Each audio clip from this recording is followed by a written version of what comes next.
Get back to our exclusive look at our finalists. Let's check out how Candace became a dancer. I was born in sunny Southern California. I'm the real deal Valley girl. Growing up, she was just that cute little blonde, blue-eyed little girl, always smiling, always very happy. It was never a dream of mine to be an actress because I started at 5 years old. I went on auditions and I started booking commercials right away, and I thought it was really fun. She was dynamite right from the beginning. I mean, if you see pictures of her when she was little, you couldn't help but want to put her on TV.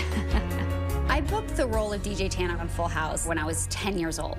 My brother was already on a television show, and it just kind of felt normal. I think that show was more than just your childhood. You know, you give 8 years of yourself to anything, it's part of your life. There are things that are really fun about growing up on television, but then you also go through puberty, and that's not always fun for everyone to be watching you go through your awkward years. I was never the skinniest kid on television, and being a little overweight or being the chubby kid, it can definitely affect your confidence, and it affected mine. I remember her sitting in her dressing room and crying because she didn't like the way that she looked. Teen years are really hard, and I think teen years on television, when you're really under the spotlight, can be even more difficult. The transition from Full House finishing into a new chapter in my life was almost seamless because I had met Val at the very end of Full House. And we were engaged and I got married, so I went right into the role of being a wife and very soon after a mom. Candace is just a fantastic, awesome wife, and especially just a superb mom to our kids.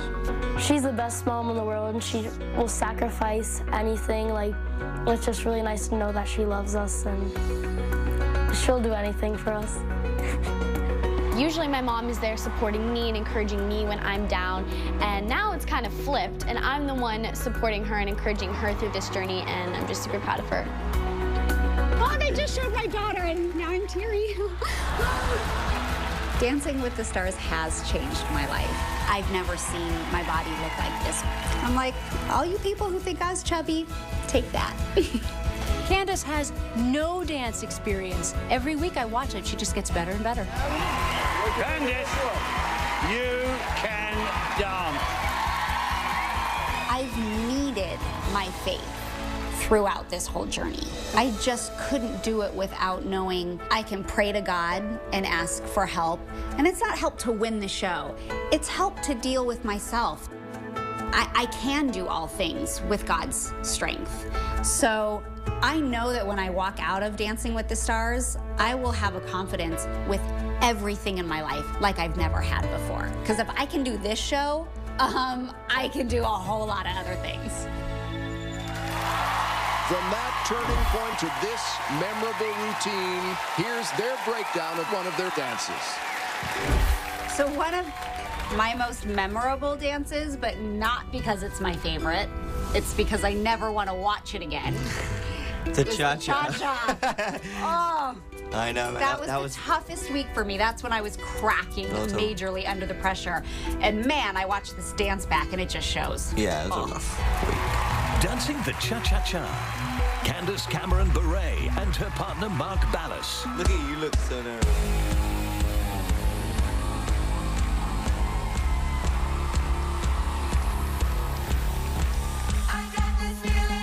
Okay, I was like psyching myself up, like trying to get some face.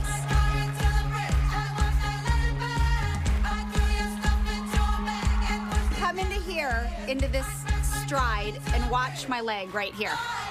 Wait, right here, my leg. That! Oh, yeah, that! Oh, horrible, I went out so wide. Here's my favorite part. Watch your face. Ready? Wait, wait. Oh. I just like chicken-armed it too. There's the face. Oh, I had a little blunder there. Yep, you got me back on track, and I knew you would right there. Yeah, I had you. Oh, this is just, I can feel the anxiety watching the dance.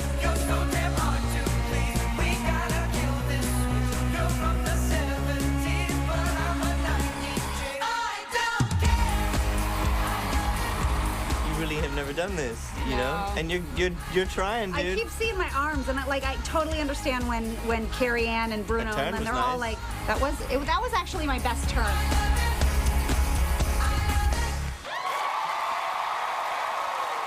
I love how I just throw you around. I know you do. You just pick me up and you're like, I think that performance particularly is extremely memorable due to the fact that you kind of turned yourself around after that one. I don't think you wanted to feel like that anymore. Never. You know? Because if I felt like that again, I wouldn't have continued the show. This last ever dances for the trophy. They are revealing the secrets behind their favorite dances with exclusive, never-before-seen footage. Now, let's check out a watershed moment for Candace and Mark. For me, one of the most pivotal moments in our training was going to see Dr. Jen. I was stressing about my nerves so much, and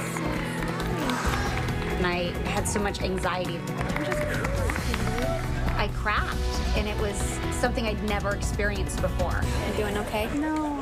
Why did I mess up? That's okay. Everyone messes up all the time, Candace. But I haven't gotten through it once in front of the cameras. People don't realize that I've never done live shows before.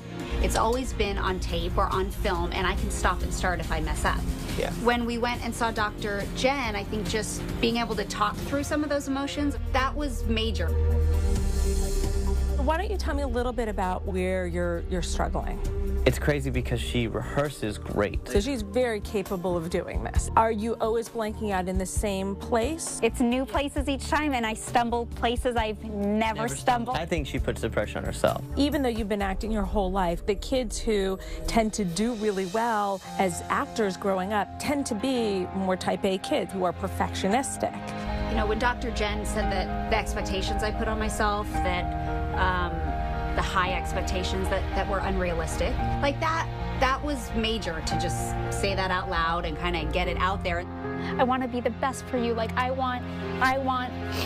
know this journey is supposed to be for me in that way, but you're my partner, so I want the two of us to get to the end.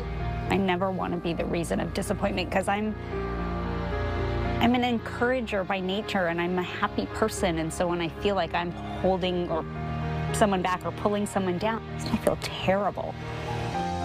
This is meant to be fun. You're not having fun doing that. Yeah. You don't have to go out there and be like the most perfect technical dancer. You just need to go out there and have a blast. People love to see people have fun. It's infectious. You should never come on to a show like this trying to be perfect, because it's never going to happen. I've been doing this my whole life, and I don't dance perfect. I think the biggest takeaway for me with Dr. Jen was recognizing that I have some perfectionist qualities within myself, and that it's okay to lower some of my expectations when it comes to my own performance. I don't have to be perfect. From that turning point in training to this memorable routine, here's their breakdown of another one of their favorite dances. What would you say was your favorite dance or most memorable dance for the reason because you really enjoyed it? Definitely the Argentine tango. Yeah, it's hot. I loved it. I love that dance. It was good. 1970, 1970, 1970, 1970. Nací un día de junio del año 77. Planes de Mercurio el año. I liked that it was slow and sharp movements, but it wasn't rumba slow. No, it's understated but sharp. Yeah. Si sería el primer llanto que me probaría, quemando las heridas y dándome la batería. Papá me regaló. And that was nice. Remember, we had a couple of issues with that in rehearsal. Yep. My favorite part right here. Yeah, this is... Love that. I love that choreography. It was amazing. Yeah. Oh, I love watching this dance. Lift is great. I loved your arms too. You added those. Very nice. I did. Thank you.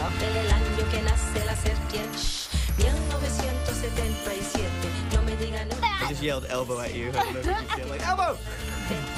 I like this too. My split was like... that face, I was like, what did I just do? She was getting after it there. Here it comes, here it comes. Oh, I know! Too excited. I missed it. She's too excited. I missed the step. But I didn't panic. Nope.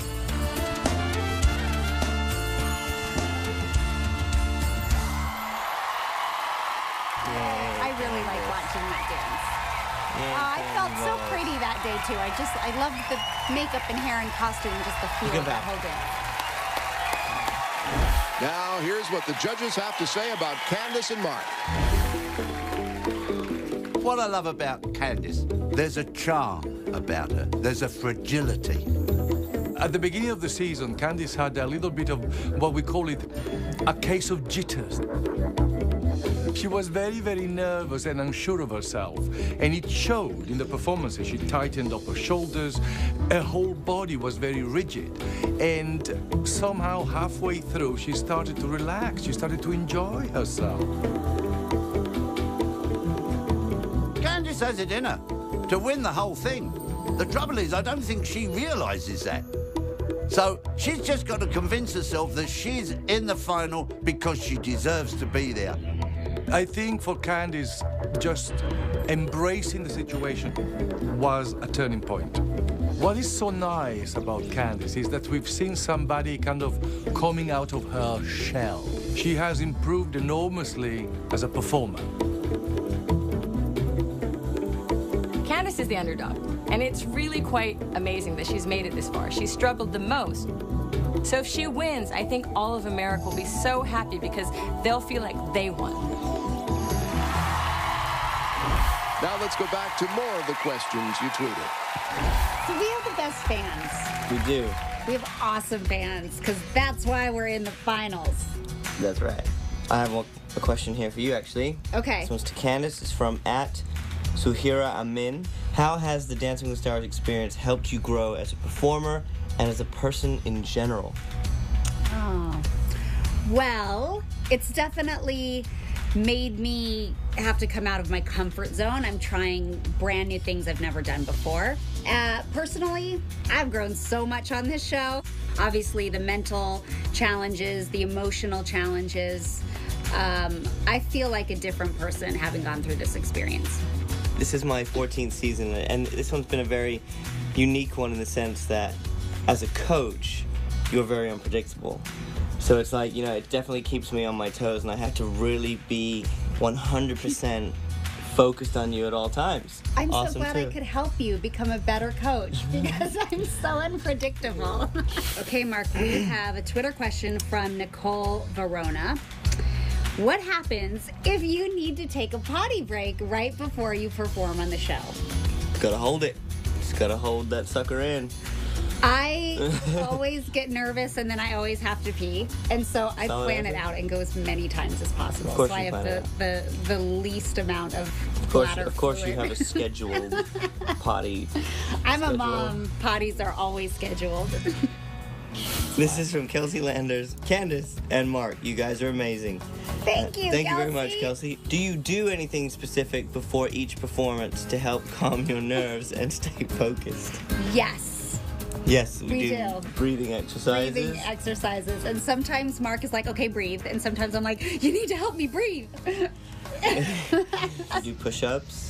We do push-ups because it's easier to go into the dance when your body is warm and sweating a little bit. It's much harder when you're cold. You Me should too. do some push-ups and then just and my plank. heart's racing. Yeah. Yeah. And I outplank him, so, you know.